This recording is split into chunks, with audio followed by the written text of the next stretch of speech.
Então, vamos zerar essa parte aqui. Já falamos sobre isso. Apresentamos aí o diagnóstico. Já falei disso também, o diagnóstico. Então, a gente está entrando agora na era cultural dos rastros.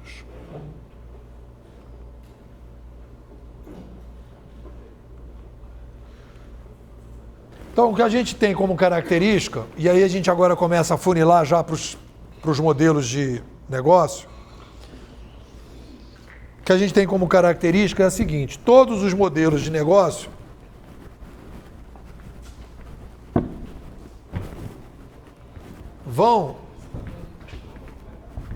os modelos de negócio vão usar, que estão gerando valor, estão usando os rastros.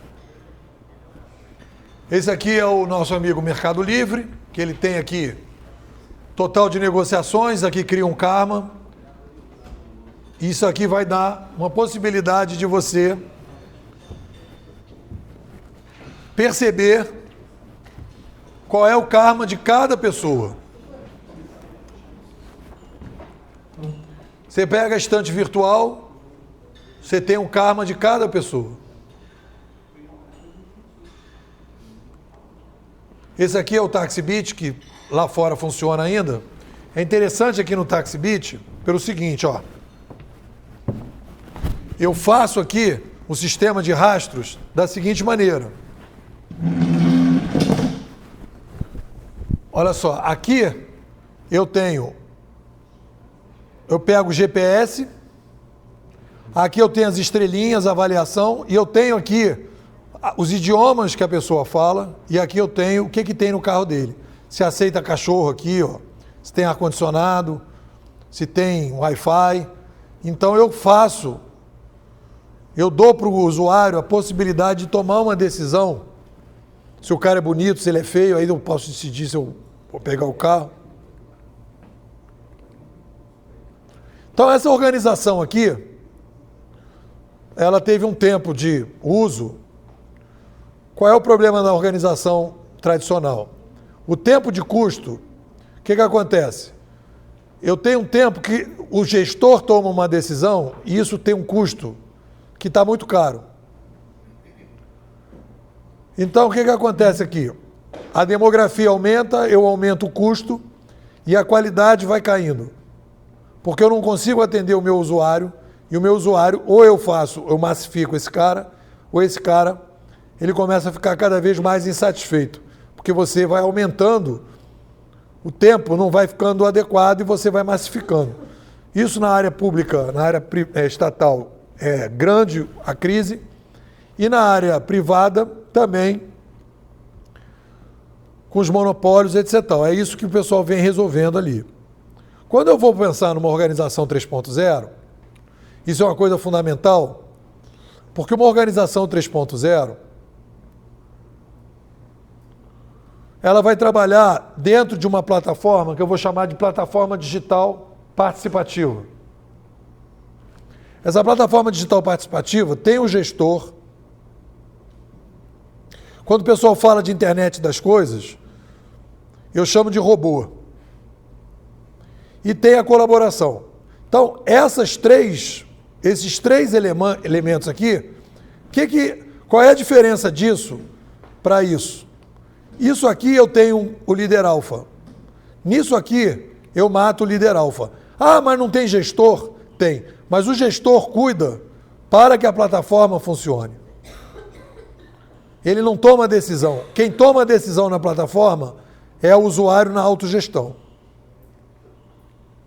Quando eu começo a implantar organizações 3.0, modelos 3.0, eu tenho a mesma crise demográfica, mas eu reduzo o custo, que é o que acontece com táxi, com Uber, com Airbnb, e eu aumento a qualidade.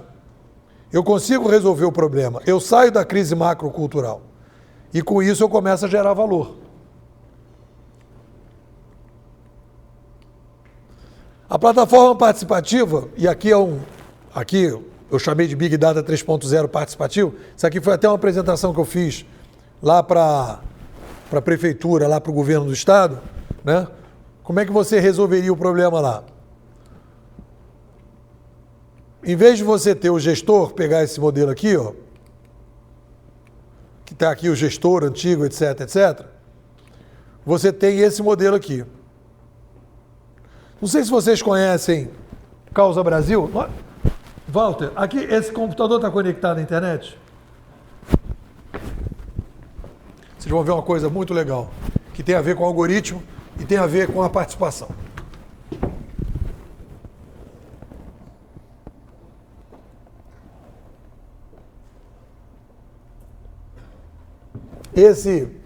Aquele...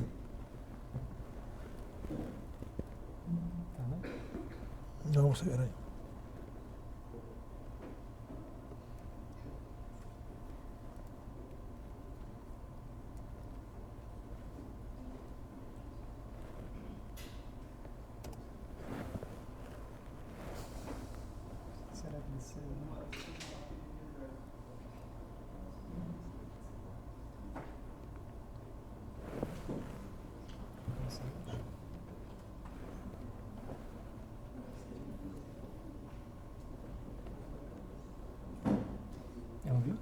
Não, é um site. Não entrou ali, né? E não entrou na página. Será que tem problema de conexão, de entrar em algum site? Não. Não.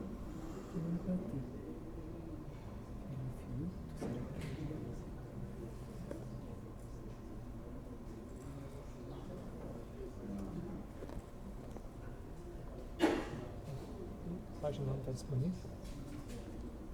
Não. Dá um recarregar aí.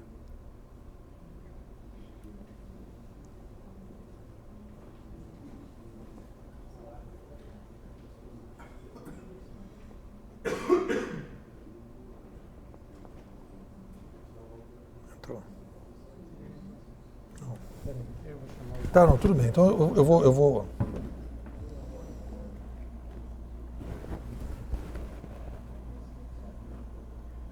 Então, o que acontece aqui? Aqui aparece o histórico. Isso aqui é o típico do movimento do algoritmo. Então, por exemplo, um gestor de uma prefeitura, por exemplo, esse aqui é o modelo que a gente apresenta, por exemplo, ele poderia ter uma visão de todas as unidades. Sei lá, um governo, uma prefeitura, poderia ter todas as unidades de saúde, todas as escolas mapeadas aqui a partir da participação dos usuários.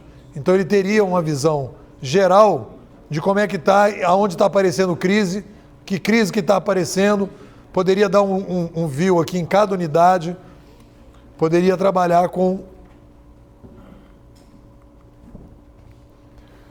Então, vou entrar agora então na discussão. Então, o que acontece? Galera, vamos entrar agora. Essa plataforma é a que vai gerar, quando a gente fala assim, eu estou vendo o Facebook. O Facebook é uma plataforma digital participativa. No Facebook você tem colaboração de usuário, robôs que cuidam do algoritmo, informações que vêm via GPS, tudo é robô, informações que chegam, isso é robô, e você tem o gestor tentando melhorar a plataforma. Aí a pergunta que vocês vão fazer, e aí tem a ver com a metodologia, é a seguinte: como é que eu implanto essa plataforma digital colaborativa? Como é que eu implanto essa plataforma digital colaborativa? Como é que eu faço a migração de uma organização, da organização de vocês, para o novo modelo? Como é que uma organização tradicional poderia construir esse novo modelo? Qual é a resposta para aquela pergunta que eu estava fazendo aqui? Como é que eu coloco formiga para o tamanduá não comer? Então a gente desenvolveu uma metodologia que a gente está chamando de metodologia de inovação participativa. Qual é a base dessa metodologia? Qual foi o aprendizado que a gente teve, galera? Foi o seguinte. Caiu na minha mão uma revista da Harvard Business Review sobre gestão da inovação, e eles colocam assim: sugestão de inovação, 70% você dedica os recursos de inovação para a inovação incremental, 20% para a inovação radical e 10% para inovação disruptiva.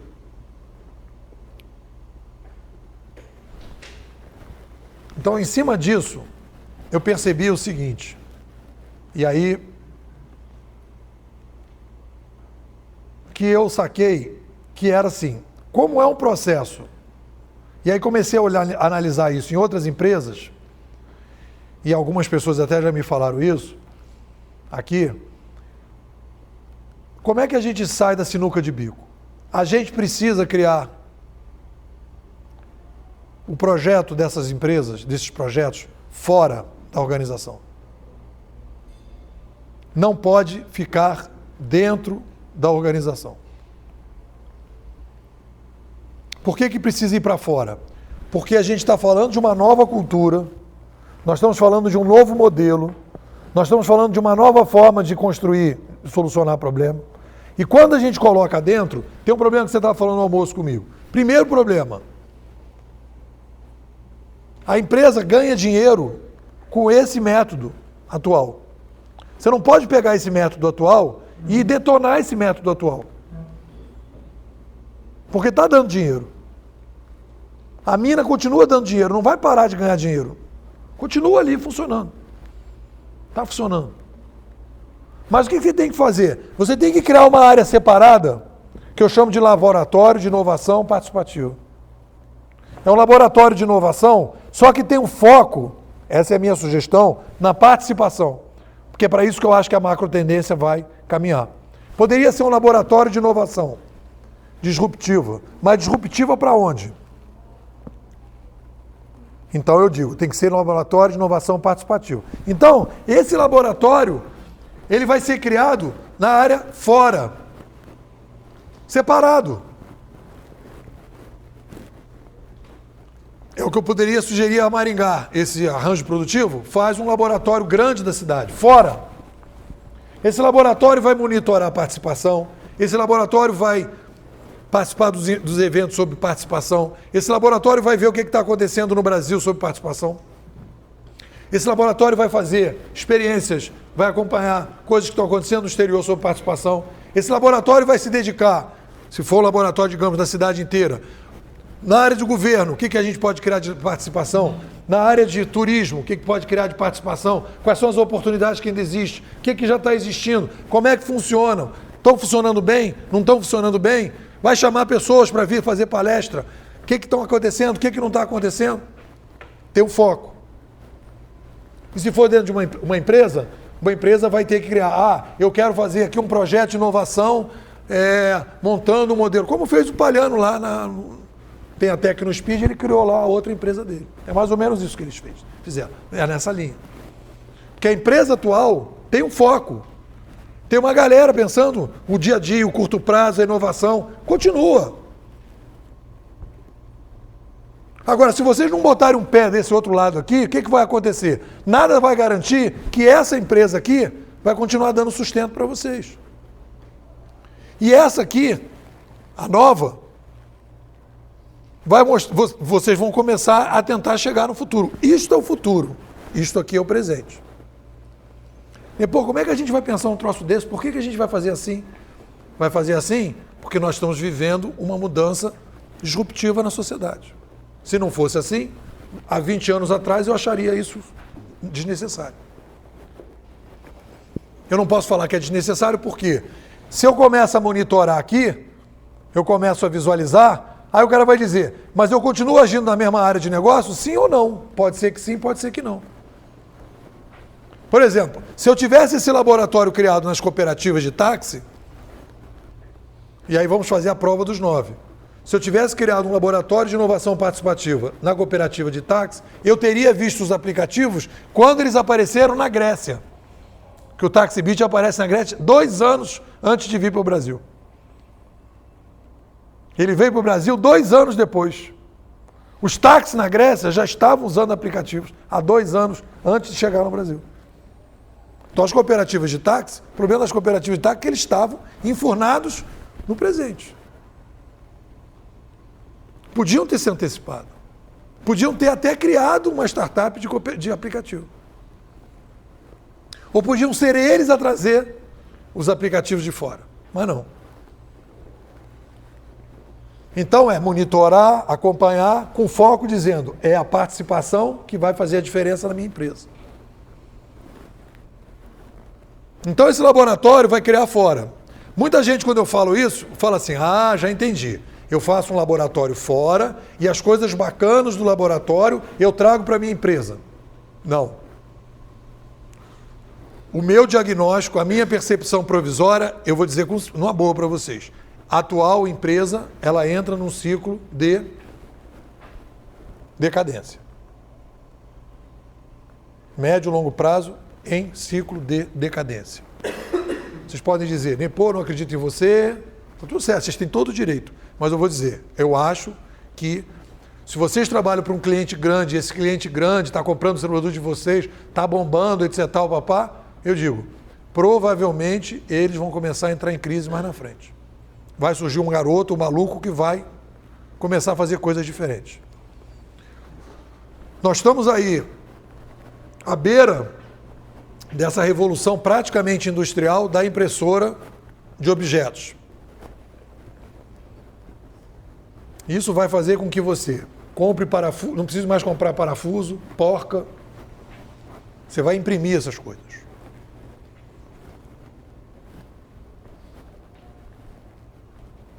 Então a gente começa a pensar num sistema de distribuição de compras pensar completamente diferente. Vou imprimir um molinete, vou imprimir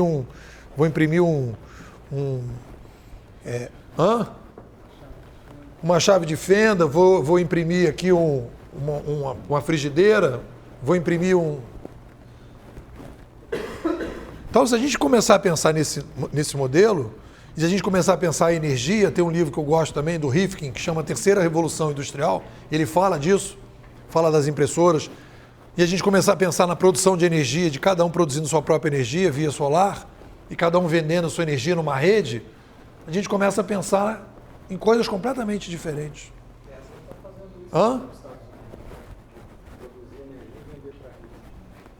Então, o que eu acho é o seguinte, eu acho que a gente não tem que ter medo desse futuro. O problema que a gente tem é, se a gente está preso a uma empresa, se a gente está preso a um modelo, e se a gente está vivendo desse modelo, está enfurnado no curto prazo, o futuro vai te assustar vocês. Mas se vocês botam um pé no futuro e começam a trabalhar com um laboratório de inovação, começam a acompanhar o que está acontecendo, vai vendo o que vai acontecer, isso aqui. Lá na prefeitura a gente está há 3 anos trabalhando, eles criaram um laboratório, minha primeira experiência com laboratório. Obviamente que tem a ver com prefeitura, serviços municipais, não sei o quê, babá, tem todas as coisas para fazer uma avaliação. Mas nós estamos há 3 anos, o pessoal lá está há 3 anos monitorando o mercado. Então, tudo que tem acontecido recentemente, aquela galera ali está acompanhando. Fizeram lá um aplicativo de feira, colocaram, fizeram um aplicativo de ônibus, está funcionando, botaram o GPS na cidade, quer dizer, aí o Movit começou a usar o aplicativo, fizeram um projeto lá de dados abertos, tem uma garotada lá querendo sair para montar startup nessa área de aplicação. Então a galera lá está antenada, ninguém é bobinho. Chegou um pessoal da Suécia, diz que foi em todos os lugares e tal, papá. A galera da Suécia que está desenvolvendo cidade inteligente, eles falaram, cara, a galera que eu consegui conversar e dialogar, esse pessoal aqui. Então o pessoal está acompanhando. Então, o que uma coisa é importante, fundamental? Não é só o que você vai investir, para onde você vai investir. É também uma coisa importante, aonde você não vai investir. Imagina você entrar num projeto, começar a investir num projeto e esse projeto não está dentro desse marco cenário. Vai gastar dinheiro e não vai chegar em lugar nenhum. Vamos fazer um projeto de gestão de conhecimento, vamos fazer um projeto disso, projeto daquilo. Eu falo, cuidado. Será que essa empresa vai resistir? Vai sobreviver? Mas os concorrentes e tal, você está olhando para os concorrentes certos? Você está olhando para o usuário que tem problema, que está sofrendo, será que não vai vir um garoto aí para chegar e naquele usuário que está sofrendo e dar uma solução que você não consegue dar? Será que você tem capacidade cultural de superar as suas barreiras culturais?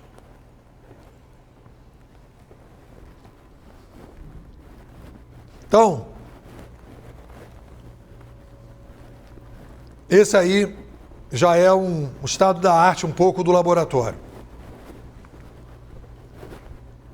Então, a criação do laboratório participativo. Eu trabalhei com... A gente conseguiu chegar nesse...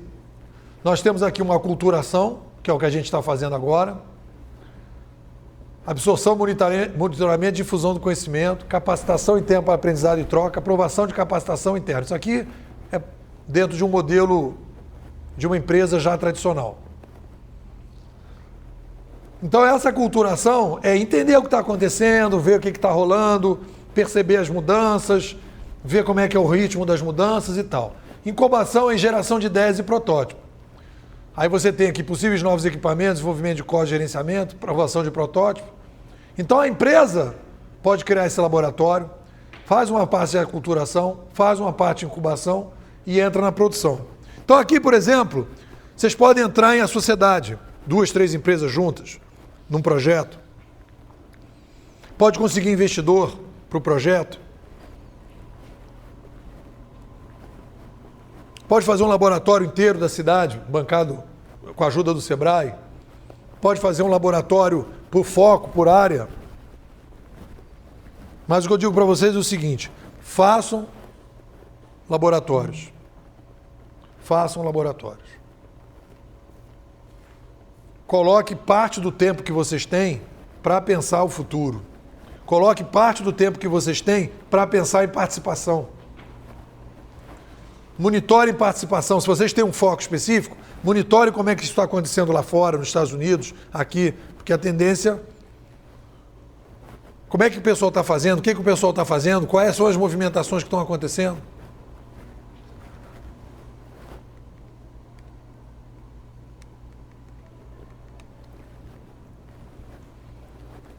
Então, fiz aqui uma brincadeira para a gente fechar e eu quero ouvir vocês para a gente fechar o nosso encontro fazendo uma avaliação. Então, vamos pegar os 7 motivos. Essa apresentação está na internet. 1. O resumo, hein? Uso uma estratégia incremental no mundo disruptivo. 2. Uso a microhistória para construir cenários numa mudança macrohistórica. 3. Considera a chegada da internet como mais uma mudança tecnológica entre tantas. Não vem o que significa uma mudança cognitiva. 4.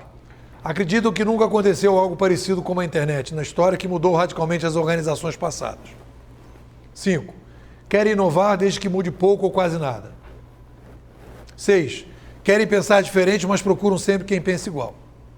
7. Acreditam que se o antigo concorrente não fizer nada, o mundo lá fora não vai mudar. As pessoas se agarram no concorrente achando que vai. Agora, 7 motivos por que estão perdendo valor. Não é porque não estão vendo, né? Aqui, porque estão perdendo valor e podem fechar ou ser vendidas.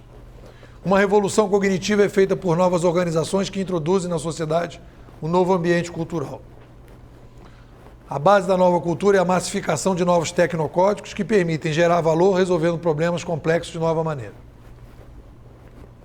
Uma revolução digital vem resolver um problema de complexidade demográfica.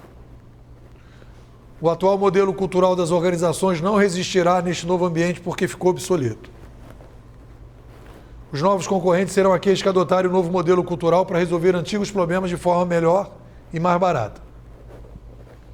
O novo ambiente cultural exige a criação de novas plataformas digitais colaborativas, tendo como modelo a comunicação das formigas. Estes novos ambientes não podem ser implantados dentro das atuais organizações, pois são modelos culturais incompatíveis. É preciso criar laboratórios de inovação participativa. Quando eu falo modelos culturais incompatíveis, não é que o modelo atual é melhor do que o outro. Ele é só mais adaptável para 7 bilhões. Se tiver uma catástrofe nuclear, morrer 6 bilhões de pessoas, você vai ver que a demanda por mudanças que a gente está propondo não vão fazer sentido. Mas se a gente continuar do jeito que está, com 7 bilhões de pessoas... Bom, esse aqui é o livro que eu falei, ó, Gestão 3.0. Tem aí nas bancas. O Pierre Levy, que é o cara da Escola Canadense de Comunicação, a gente tem trabalhado, tem trocado umas figurinhas. Ele é um cara que, quando ele falou que quando eu fizesse o livro ele ia me dar um apoio, deu esse apoio aí. Tem a capacitação, aí é o meu peixe, né? Capacitação, que eu trabalho, consultoria. Aqui estão todos os meus... E aí eu queria que vocês quisessem fotografar. Está na internet, mas se vocês quisessem. Aqui está um SlideShare, ó. Meu blog, Twitter, e-mail, Facebook. E aqui está o meu canal do YouTube. Mais importante aqui para vocês aqui é o SlideShare para pegar essa apresentação. Está lá já.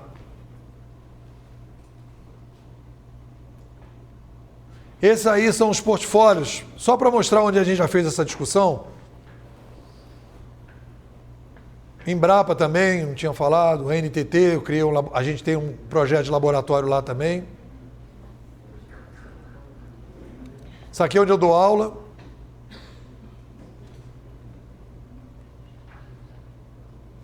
Isso aqui é nós temos uma associação, que está uma Associação de Inovação Participativa,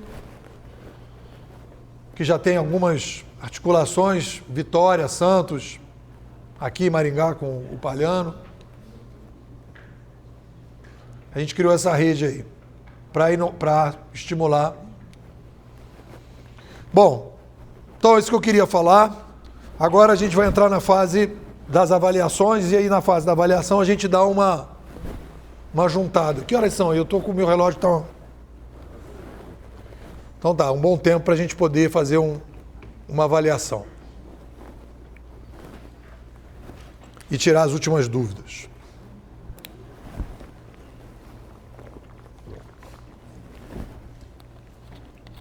Quem quer falar? O que eu gostaria que falasse? O que ficou de importante? Qual foi a avaliação que faz do nosso encontro? Se ainda tem alguma dúvida, se tem alguma questão, se acha que alguma coisa faltou, se tem algum ponto fraco que a gente possa melhorar. E a gente vai comentando as coisas. Quem quer começar a falar? Não precisa ficar com vergonha. Fala. Olhando lá para frente, dá para esboçar qual vai ser a próxima inovação disruptiva, cognitiva, a 4.0? Dá. Eu acho que também trabalhando na ideia de que nós vamos criar uma revolução cognitiva. A essa revolução cognitiva, se essa teoria da história faz sentido. Essa revolução cognitiva gera uma revolução cultural, uma revolução organizacional, e a gente vai se empoderar com a possibilidade de crescer ainda mais. Ou vai continuar crescendo como a gente já vem crescendo. Então, a complexidade vai aumentar e a gente vai precisar de cérebros fora do corpo, robôs, né? Cérebros inteligentes que vão cada vez tomar mais decisões pela gente. O início é esses algoritmos que a gente está trabalhando. Então esses cérebros vão começar a tomar decisões cada vez mais complexas. E a gente então estaria emprestando. Eu percebi que nas revoluções você tem duas fases. Tem uma fase de laboratório, e essa fase de laboratório, digamos, dessa evolução cognitiva 4.0, ela já está ali acontecendo alguma coisa. Mas ela só se transforma culturalmente, ela só vira uma coisa que realmente tem relevância quando se massifica. Então, para a gente dizer que ela começa assim, para valer, é quando, sei lá, a gente começar em casa, dizer, ó, estuda tal coisa aí, depois você me dá um resumo. Uma coisa do tipo a gente começar, cada um a usar. No fundo a gente já está usando, né? O e-mail já é filtrado, já tem um pezinho nessa história. Tem um pezinho. Então eu acho que se a gente vai caminhar mais para frente, essa coisa dos robôs. Se eu pudesse dizer, né? Aí a gente estaria construindo, para lidar mais ainda com a complexidade, algo desse tipo. Eu acho que faz sentido isso para mim. Agora, o que você achou do nosso encontro? O que ficou de importante para você? O mais importante para mim foi a ideia de descentralização. Se você quer centralizar, vai ter um momento que você não vai ter capacidade para fazer todo o gerenciamento. E, então, para isso, tem que pensar em descentralização. Isso foi o mais importante. Você tinha falado ali no café o negócio da plataforma. Então, quando a gente fala em descentralização, necessariamente você tem que criar uma plataforma digital colaborativa. Essa plataforma você tem. O usuário manda sugestão. Por exemplo, pegar o caso da plataforma para detalhar isso. Problema do ônibus. O usuário... Vamos pegar o problema do ônibus. Olha como é que a plataforma digital colaborativa no ônibus funciona. Eu posso, botando o chip no ônibus, 1, saber onde o ônibus está. 2, saber se o motorista está andando muito depressa. 3, eu posso saber se ele furou sinal. Tudo isso com chip, que o pessoal chama de internet das coisas. Tudo isso botando chip. Eu posso, se quiser, e se valer a pena, em termos de grana, eu posso botar um chip na entrada e na saída do ônibus para ver se o ônibus está cheio. Ou algum tipo de chip com peso, qualquer coisa que eu poderia medir se o ônibus está cheio ou não. E quanto tempo ele ficou cheio e quanto tempo ele trafegou cheio. Em Boston, por exemplo, tem um chip no carro, nos carros, que quando passa num buraco, que há uma batida, a informação do buraco vai para a prefeitura. Então eu estou botando chip, tá certo? Então a minha plataforma, ela começa a receber informação automática. Informação automática. Eu estou falando de um problema real, sério, que gera muito sofrimento. Transporte. O que o chip não consegue pegar? Não parou no ponto. Não tem como botar chip para isso. Tem barata no ônibus. Tem um problema de estofamento. O motorista foi mal educado. Tudo isso eu resolvo como? Celular, colaboração. O que o gestor faz nesse processo todo? O gestor vai ver, vai começar no algoritmo para ver como. A menina brigou com o motorista e resolveu entrar no ônibus para ficar denunciando o motorista para ele se ferrar. Como é que eu melhoro o algoritmo para isso não acontecer? O motorista chamou todos os amigos dele para entrar dentro do ônibus porque a estrelinha dele está baixa. Como é que eu evito que isso aconteça? Uma vez eu peguei O cara me contou a história do Taxi Beat muito engraçada. O cara falou assim, o passageiro falou assim, olha, infelizmente eu não vou te dar 5 estrelas. Pô, tu não vai me dar 5 estrelas porque não gostou do carro? Não, teu carro é maravilhoso. Eu estou dirigindo de uma maneira muito ruim. Não, você está dirigindo de uma maneira ótima. Pô, mas por que tu não vai me dar 5 estrelas? Tu acha que um vascaíno vai dar 5 estrelas para um flamenguista? Sem condição. Isso quem vai resolver? É o robô. É o algoritmo, é o gestor. Que o cara do táxi vai dizer, cara, olha só, tem aí um problema que eu não posso levar a sério todas as avaliações. Então você vai criar uma curva para ver aonde que essa curva é aprendizado. Porque tem a questão cultural também.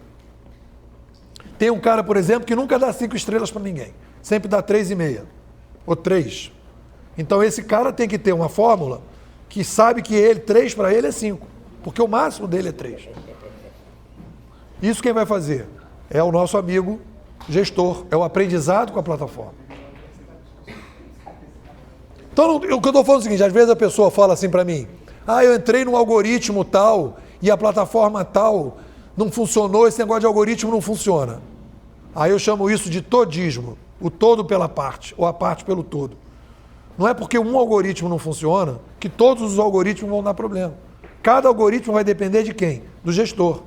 Tem que evitar vandalismo, tem que evitar fraude e tem que evitar as próprias distorções da cultura.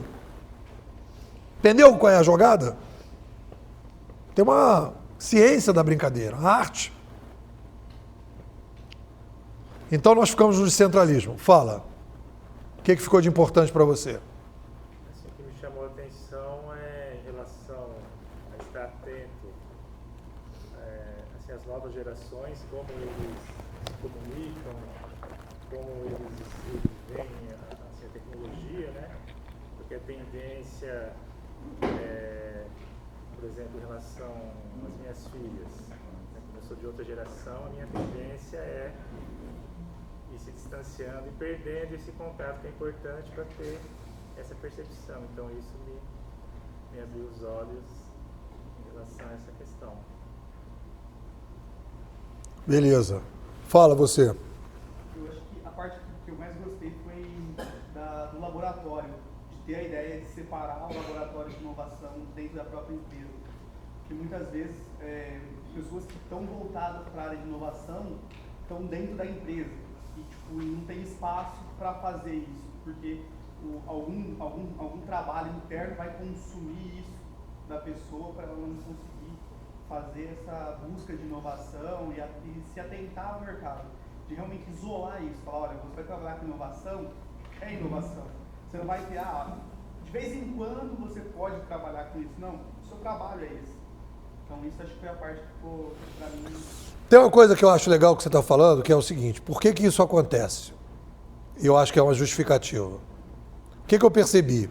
Quando você coloca uma inovação desse porte na empresa, porque você pode ter inovação incremental interna. Você pode ter, nós estamos entregando de moto, vamos entregar de carro. Ou estamos entregando de carro, vamos entregar de moto. Então isso é inovação incremental ou radical. Essa, tudo bem, pode ser administrada assim. Quando a gente está falando dessa nova cultura, o que acontece? O que eu percebi quando eu tentei botar essa nova cultura dentro? As pessoas identificavam essa nova cultura como um vírus. É um intruso no setor. E aí elas iam combater, e com razão, porque elas ficavam com medo de se prejudicar. O modelo de trabalho delas ia se prejudicar. Então elas começavam a achar como um vírus. Quando eu faço fora, eu já digo, isso aqui é uma outra árvore, não é a mesma árvore. Tem um desenho que eu quero fazer para vocês, que é um desenho dessa nova organização.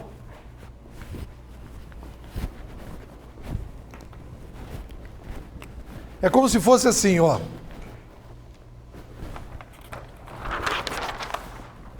Aqui eu tenho a organização atual.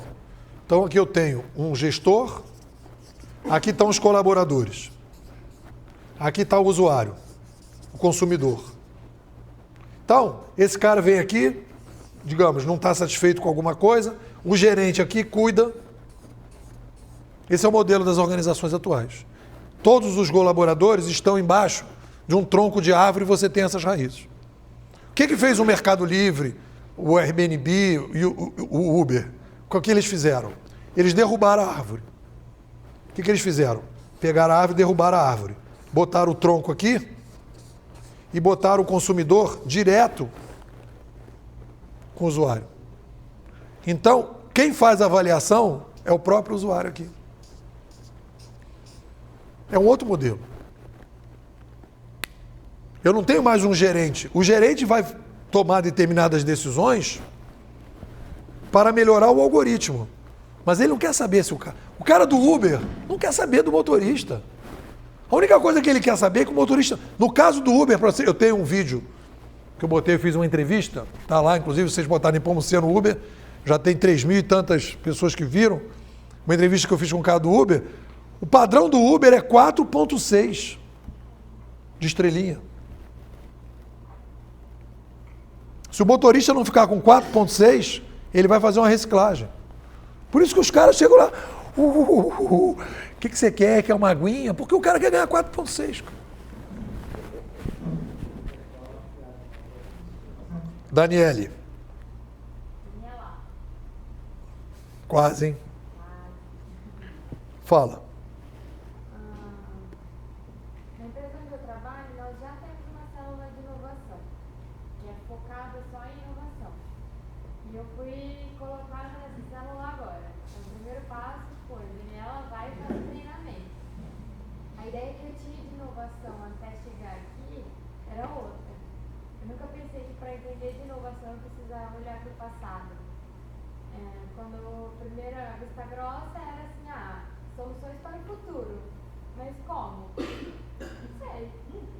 Então, para mim foi forte. Primeiro, sair da minha própria caixinha, evoluir a minha própria caixinha para um modelo 2.0, entender os meus paradigmas para poder quebrá-los e entender para onde vai.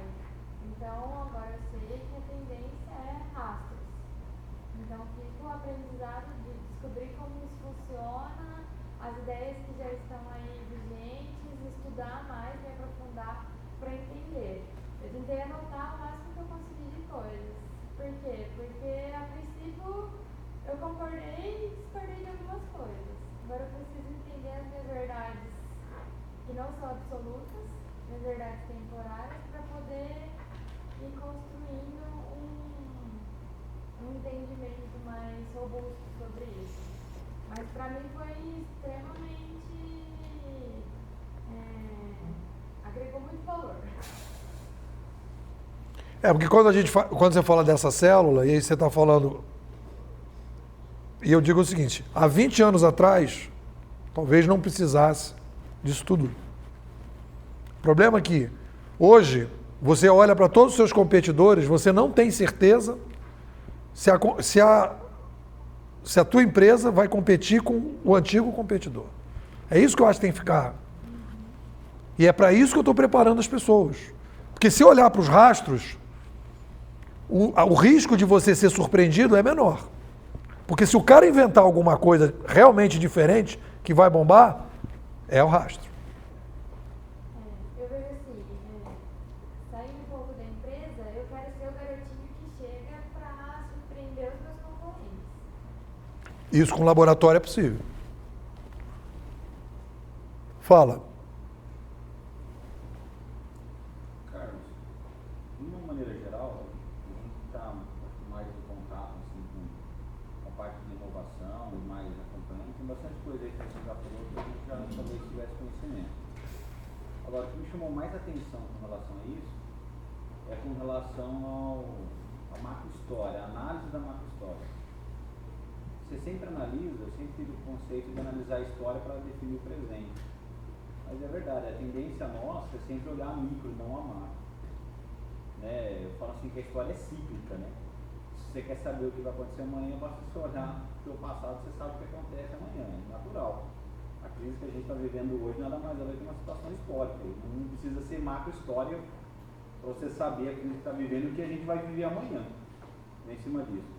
Mas foi legal ter essa análise de percepção histórica no todo e entender que a macro história está modificando e que a gente está nessa fase, principalmente de reinvenção da história, vamos falar assim. A gente está numa fase que a gente não sabe direito o que é, mas acho que você deu um termo bem bacana para ele nesse caso aí, essa evolução cognitiva aí que a gente está tendo, essa revolução cognitiva. Eu acho que foi o termo correto para o momento que a gente está vivendo. Isso foi legal, tá? ter essa percepção. Agora, com relação a essa situação de colaboração, inovação colaborativa, essa parte, acho que para o pessoal que já está mais familiarizado, assim, já é uma tendência já bem clara, né, de uma forma geral. Pessoal. Legal, fala. O destaque que deixou bom esclarecimento na questão da inovação incremental e inovação participativa, inovação Disruptivo. Eu sempre ouvo falar de inovação, você tem que ter inovação, então você pode inovar processos, você pode inovar em produtos, mas sempre focado ali no teu negócio, né? Sem ter uma visão mais macro da coisa. Então, isso foi muito interessante. ficou aí um ensinamento dessa necessidade de você olhar para fora, olhar para uma visão macro, né, como foi falado aí, e deixar de olhar só para a inovação incremental e buscar algo além, que realmente vá trazer um impacto maior. Fala. Para mim, o que chamou mais atenção foi a maneira que você abordou a inovação, né? Porque faz mais sentido, assim, porque às vezes você fala em inovação, você fala, isso é uma moda, o que é isso? Isso é uma necessidade, mas eu acho que você colocando, desde a questão da expansão demográfica e mostrando todas essas ondas, vamos dizer assim, faz mais sentido a inovação para mim, hoje, entendeu? Que nada mais é do que você, através da inovação, vai conseguir atender as novas demandas, necessidades, né? Então, acho que essa abordagem desmistificou um pouco o assunto, né? Porque antes parecia que era um negócio, para inovação parece uma coisa fora do... E aí fez todo sentido, vamos dizer assim, colocando dessa maneira. Isso foi o que mais me chamou a atenção. Fala. Bom, eu notei basicamente 3 coisas que me chamaram mais atenção e que acho que agregou valor também.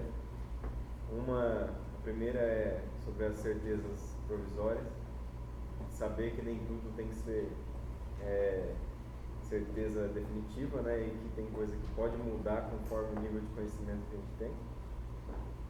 Análise da macrohistória para entender o momento que a gente está vivendo. Nunca pensei em analisar uma história tão distante para entender algo presente. E as definições de inovação. Eu sempre imaginei inovação como uma coisa só. E esses 3 tipos, né, incremental, radical, ou a disruptiva, né, a colaborativa, me fez entender um pouco melhor sobre inovação e saber que existem esses modos, né, esses tipos. Fala. Como tem dito, já foi dito legal. Essa frase, a questão dos problemas de hoje, né? Já é a segunda palestra que eu estou ouvindo isso, de olhar para o problema da sociedade, e buscar gerar negócio através disso. Então, eu tinha parado muito para fazer essa analogia do quanto, há pouco tempo, a população já cresceu. Quanto isso é importante hoje, né? Olhar para isso, né? Quanto isso multiplicado por tanta coisa pode gerar tanto negócio. A analogia dos pratos que você fez lá. Mundialmente, a gente teria que, por dia, 21 milhões de pratos de comida para sustentar um dia de população. Então, acho que esse número é o que muito, uma das coisas que mais me chamou a atenção e olhar quanto isso está criando problema, independente de política, de religião, de que seja o credo ou o que seja, né? Quanto esse boom demográfico está fazendo transtorno, né? Para o mundo, né? Para o mundo mesmo. E o quanto pode ser gerado de coisa boa em cima disso, né? Que dá para gerar de coisa boa em cima disso. Então, acho que vai me fazer pensar daqui para frente. É um bom início. Fala. Em relação ao que você fez, né, da história, do presente, traz a gente uma reflexão mais profunda, coisas do nosso dia a dia, como a gente estava conversando ali no café, coisas que a gente vive, mas que a gente não precisa refletir. Então, para mim, assim, chama atenção a questão da redução cognitiva desde o visual, quanto isso vai incorporando na gente, a gente não para para pensar que houve uma revolução naquele momento. E houve, né? Como está agora nessa tendência do rastro e me fez refletir nessas novas soluções seguindo para essa tendência. Fala. Eu sempre tive a ideia de que a gente tem que entender o passado passado para conseguir prever o futuro, né? Mas eu nunca tinha levado em consideração que o centro disso tudo da história seria a quantidade demográfica que a gente vive. Então, essa contextualização de que é o aumento populacional que leva a essas mudanças mais disruptivas, para mim foi bastante importante. E também ter essa visão de que a gente está revivendo algo que já aconteceu há 70 mil anos atrás. Eu achei bem interessante. Fala. Estilo de inovação, a gente já tem inovação por raça, só que em pequenas quantidades, né? E enxergar dessa maneira de visão, nunca tinha parado para pensar que é por raça, que migalhinhas igual a formiga, mas também que pode se preocupar um pouco até os gestores das empresas, né? Que não vai deixar de existir um gestor, simplesmente a sua função vai mudar. Ele não vai mais gerir daquela maneira, mas ele vai ter que continuar gerindo. Então, acho que um desafio até para as empresas, nossas empresas de software, é fazer eles entenderem, nós entendemos, que não vamos deixar de existir, simplesmente nós temos novas funções. É que o principal obstáculo nosso é, que nem eu disse, as barreiras que vão ser feitas, para que os gestores não enxerguem a nova como um intruso, como um vírus, e sim como algo que vai ajudar. Então isso também me ajuda a trabalhar muito. Legal. Fala. Eu vim aqui hoje não pensava em nada de tecnologia, mas para mim tecnologia nem era tecnologia mais, é cotidiano. Carro híbrido, smartphone e internet. E eu nunca tinha ouvido nada, tipo assim, a internet é a maior revolução que já existiu. Eu nunca imaginei que já existiu tecnologia. E uso Waze também, nunca imaginei de rastros. Então, hoje eu tive uma visão totalmente diferente do que eu já conhecia. Então, acho que esse foi o maior ponto, o maior que deu esse destaque de tudo. Foi outra visão do mundo, né? O mundo está ao nosso redor ali, que estava há muitos anos atrás. Você falar de analisar o passado para perder o futuro. Tem uma coisa, para mim, o maior fenômeno da história é a demografia e depois uma revolução cognitiva que permite a gente resolver o problema da demografia. Mas tem uma outra coisa que pode ser maior do que isso. Tem uma coisa só. São as mudanças genéticas que a gente está podendo fazer. Porque eu estou partindo do princípio que o ser humano, geneticamente, é igual. Se alguém inventar, por exemplo, o ser humano se alimenta de sol e não pode ir para a praia para não engordar, ou tem que botar chapéu para não engordar, muda tudo. Muda tudo. Eu estou partindo do princípio que a gente não está mexendo na genética. Que a gente come 3 vezes por dia e que a gente tem essa demanda. Se o pessoal chegar à conclusão que vai resolver o problema do tamanho da espécie, botando o ser humano para viver de sol, a energia solar agora, a gente come sol, mexendo na genética, não estou falando, né? Aí muda tudo.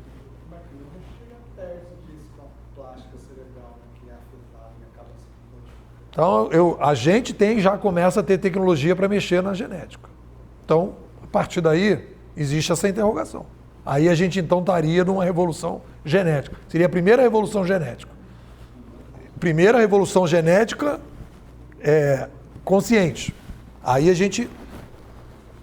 Pessoas que não se reproduzem, vai fazer um sorteio. Então, 10 se reproduzem, 10 não se reproduzem. Sei lá. Fala. Marcou mais essa questão de a gente olhar, pensar em inovação não a partir da nossa realidade, resolver problemas pontuais ou a micro história, sim essa macro história, porque a gente vê que essa evolução ela é cíclica.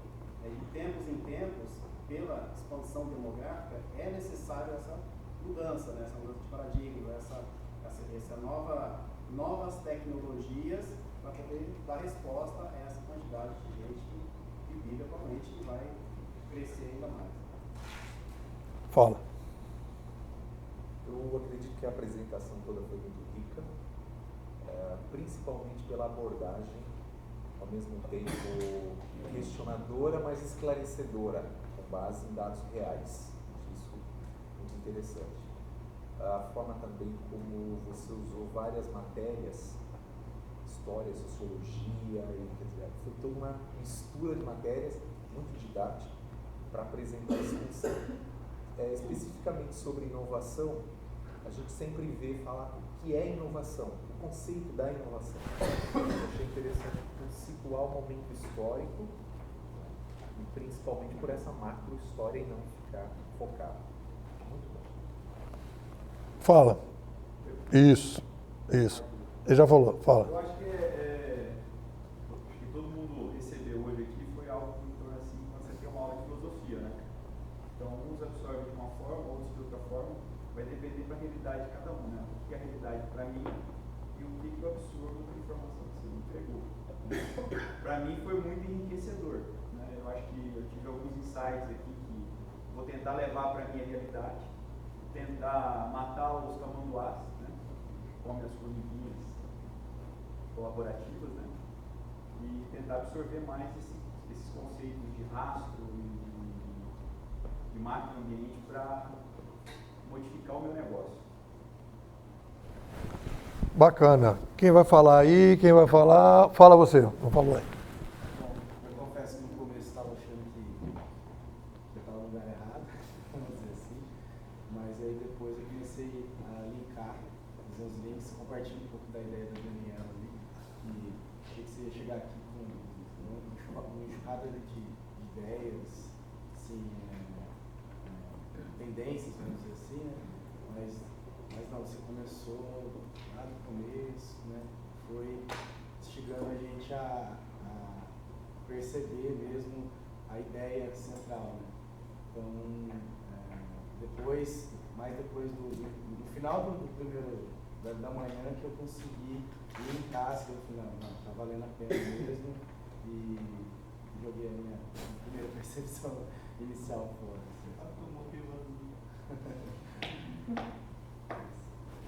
Quem ainda não falou? Quem não falou? Palhano, fala.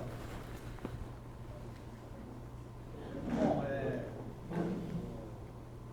a teoria do Necon já tem contato faz algum tempo, então eu já sou meio convencido disso tudo que ele está falando. E assim, quando o Walter estava conversando com o Walter sobre o que trazer para cá, para essa matéria de inovação, me ocorreu na hora, tá? Eu vou trazer o Necon para cá, indiquei para ele e acabou dando certo, né? Bacana, porque isso é parte do programa maior do Sebrae que visa realmente aumentar a competitividade das empresas do Alperne de Maringá. Né? No final das contas, é esse que é a proposta. E assim, a gente tem essa visão conjunta aqui no APR de transformar Maringá em referência do país, né? Referência do polo de software. Enfim, isso vai ser bom para todo mundo. A gente começar a construir software em um polo que é referência, todas as empresas são bem vistas nesse sentido. Isso gera benefícios, né, de longo prazo para todo mundo. E eu não vejo como a gente ser competitivo ou ser referência se a gente não for também um polo de inovação nesse sentido. E pensando em inovação, eu acredito que grande parte do mistério aí do sucesso é ter um norte claro. E eu acredito que o trouxe para a gente aqui é o norte, né? E um norte embasado. Cabe a gente ter essa reflexão agora enquanto APR, enquanto membros, para que a gente tome decisões nessa direção com um risco menor para todo mundo. Então, eu espero que isso não pare aqui, que isso tenha uma sequência, que a gente continue caminhando nessa direção e traga resultados práticos mesmo para todo mundo. Fala. Mais um tijolinho na construção do Sebrae. A gente vem no movimento pelo menos há 10 anos pensando diferente do padrão, tentando quebrar paradigma, num modelo diferenciado já. A gente tem vários exemplos, vários movimentos, Startup Pirates, por exemplo. Então, todo esse apoio do Sebrae, o APR de software aqui, as outras entidades de software da região, já tem pensado diferente, né? Vou pensar aí também para corroborar tudo isso, é mais um tijolo que a gente constrói, né? Mais uma visão para completar tudo aquilo que a gente já vem pensando. Então, várias coisas que afirmativas, vocês são assim, a gente particularmente eu não me vi o movimento como todo, como esse modelo tradicional padrão. O movimento não é muito desse tradicional, não. O movimento já é bem maduro. E é lógico que toda vez que a gente é tirado da zona de conforto, vê mais um pensamento, mais uma linha de raciocínio, é mais uma coisa para você se basear, é mais uma contribuição para a gente poder fazer a nossa tomada de decisão. Né? É claro que a gente sempre, até discutiu um pouco antes, né, sobre como é que eu vou fazer? Como é que eu faço a partir de amanhã? Né?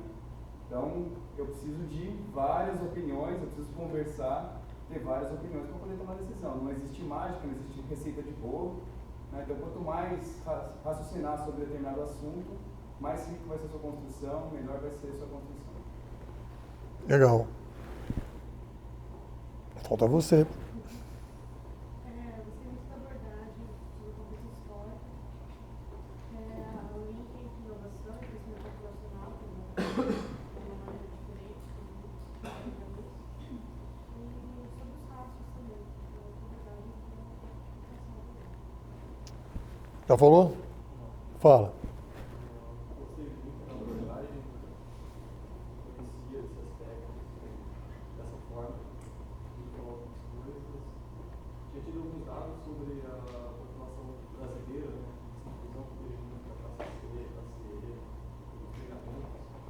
Isso veio colaborar um pouco para esse pensamento também, da necessidade de soluções para essas pessoas. Eu gostei bastante de ter instigado, vou procurar estudar mais sobre essa teoria, essas ideias. É o meu livro. Fala. Eu também vim hoje uma primária, assim, tinha uma ideia do treinamento bem diferente, assim, que ia levar outro tipo de informação daqui para frente. E todas as informações que foram passadas, anotei bastante coisa, vou levar, eu tenho que parar, refletir, porque foi bem diferente do que eu imaginava, assim, na verdade, mas contribuiu bastante e tem bastante reflexão para ser feita. Essa questão da complexidade progressiva, nossa, a gente para pensar, tira mesmo da zona de controle. Walter, fala. Acho que já. Tem alguém que ficou faltando? Não, né? Que já falou. Já falou. Fala.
Bom, então vou fazer a minha avaliação. Eu gostei muito da galera, assim, as questões foram bem legais. Eu me sinto, assim, muito confortável de estar entre empreendedores. É onde eu me coloco. Eu acho que eu sou um empreendedor. Eu acho que eu sou um empreendedor, como acho que vocês também, né? Que resolveu ser empreendedor de teoria, né? Mas o mundo hoje é isso. Você tem que pensar coisas diferentes, né? Você começa a ver. E o que eu acho que existe de diferença, e talvez aqui essa discussão de Maringá, o que eu acho que vai fazer a diferença nos polos, digamos, se existe um conceito de polo numa cidade, ou se existe um conceito de visão, sei lá, Recife tem lá o pessoal do Porto, não sei o quê, o pessoal fala de inovação, etc. Tal. Mas eu fico imaginando o seguinte, claro que o pessoal lá não tinha, né? Mas quando começou aquela discussão toda lá da Revolução, logo depois da Idade Média, tudo estava levando a direção para terminar a monarquia. Tudo levava a direção. Redução da monarquia, criação de um novo modelo de negócios, empresas diferenciadas, democracia, não sei do quê, bababá. Então, assim, eu acho que ter o norte e dizer assim, pô, peraí, o Nepô está falando essas coisas. Faz sentido isso? Aonde estão os buracos? E aonde estão os buracos? E arrumar. Mas você começa a ter alguma coisa. Eu não acho que é complicado. Hoje em dia, quando eu olho e digo para vocês, eu vejo isso com uma certa tranquilidade.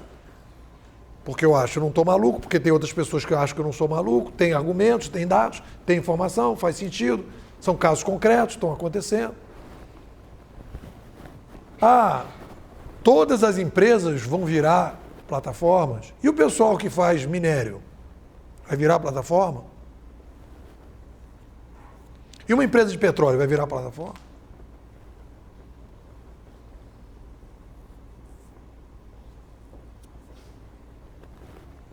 Mas será que uma empresa vai conseguir trabalhar nesse modelo verticalizado, sem inovação?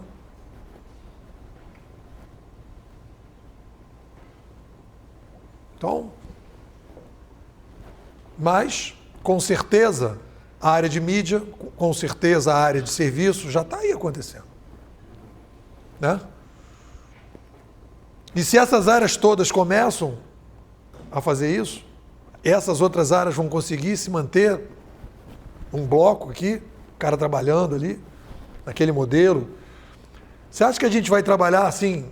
Será que a gente não vai olhar para esse mundo que a gente está vivendo e dizer assim, poxa, aquela época as pessoas eram meio escravas, as pessoas tinham horário. Olha que coisa engraçada. As pessoas tinham que ir para um lugar e passar um cartão. Olha que coisa engraçada. Para pensar nisso. Olha, pô, que coisa, né? Teve a escravidão 1.0, depois teve a escravidão 2.0. As pessoas iam para um lugar, tinha um negócio chamado carteira assinada. Aí nego, é mesmo? O que é isso? Me explica o que é isso. Mostra foto. Não, as pessoas tinham que trabalhar. E se a pessoa não quisesse, assim, no dia, não, tinha que ir, senão levava falta e era descontado. Que isso? Acabar com a CLT seria a carta de alforria. Não. No fundo, a gente está muito mais... Se a gente pensar, o modelo de escravidão é muito mais ainda está muito perto do modelo da escravidão, né? De certa forma, a gente saiu da escravidão e aí se transformou, da mesma maneira que a gente pegou o rei e virou primeiro-ministro, pegou os nobres e transformou em parlamentares, a gente transformou os escravos nos empregados, né? De certa forma. Então, assim, é um tipo de escravidão. Eu acho que isso vai acabar. Porque, por exemplo, o cara do Uber, por exemplo, eu conversei com vários taxistas, com vários caras do Uber, etc. Eu pergunto para ele, como é que mudou para você a coisa de você ser avaliado? E ele passa a ser o chefe dele. Porque se ele não fizer um bom serviço, ele vai perder o negócio dele. Então ele passa a ser o seu próprio chefe. Ele vai se preocupar com o carro dele. Ele vai se preocupar porque ele está levando estrelinha. Isso muda muita coisa no mundo. Se eu estou programando e tem um chefe que vai me acobertar, e tem 3 programadores, agora se eu estou programando e o cara vai me dar estrelinha, você imaginar as empresas todas trabalhando numa grande plataforma? Por que tem alguém trabalhando? O cara está trabalhando numa plataforma, Petrobras. E tem uma plataforma lá atendendo a eles, desenvolvendo coisa. E os caras estão avaliando. Em vez de ser carteira assinada, é todo mundo estrelinha. Né? Eu vejo as empresas assim, indo para plataformas, estrelinhas. Todo mundo sendo avaliado. O mercado, todo mundo está dentro do mercado. Todo mundo é uma ação de bolsa de valores. Isso me faz muito mais sentido. Cada um trabalhando no seu canto. Ah, isso vai demorar, né? Pô, tudo bem. Acho que o papel que a gente tem que ter num polo de inovação, o papel que tem que ter uma empresa de tecnologia, olha só que é coisa importante. O que é uma empresa de tecnologia? A empresa de tecnologia, ela tem que estar, é a ponta da ponta da ponta, na minha opinião. Quando vocês me convidaram, falaram assim, inovação, empresa de tecnologia é a ponta da ponta da ponta. Se eu estivesse fazendo eu vou fazer agora um curso em outubro para as pessoas de petróleo. Ali o pessoal pode dizer, não, na minha área isso aqui vai demorar.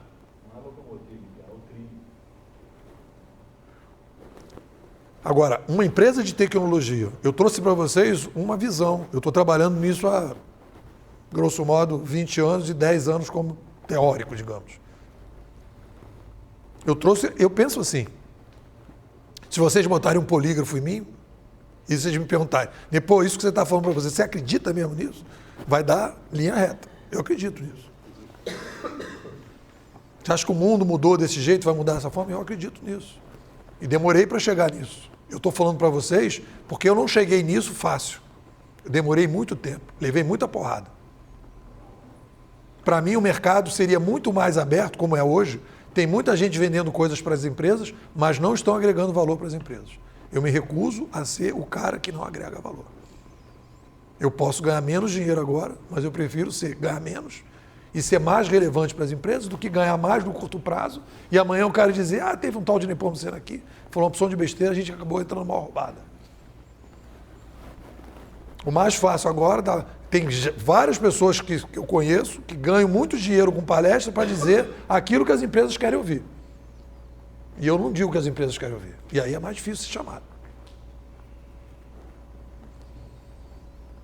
Então, eu tenho esse compromisso ético assim, eu acredito nisso, a construção é essa, é uma verdade provisória, não é amanhã eu posso dizer, olha, peguei agora um chinês que mudou completamente a minha cabeça. Esse chinês nunca foi traduzido e agora esse cara mexeu comigo, mudei.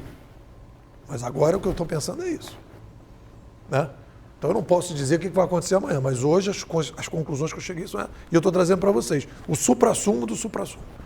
Não tem assim, esse PowerPoint foi feito semana passada, eu falei, foi semana passada, fiz mudanças na semana passada, coisas que eu descobri semana passada e trouxe para vocês. É a última das coisas. Não tem, eu fiz esse PowerPoint há 50 meses. Não, foi de semana passada. Na lata. Vou pedir duas coisas para vocês.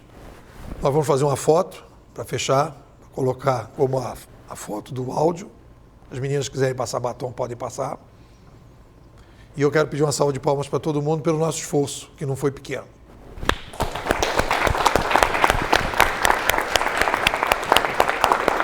Vamos fazer uma foto.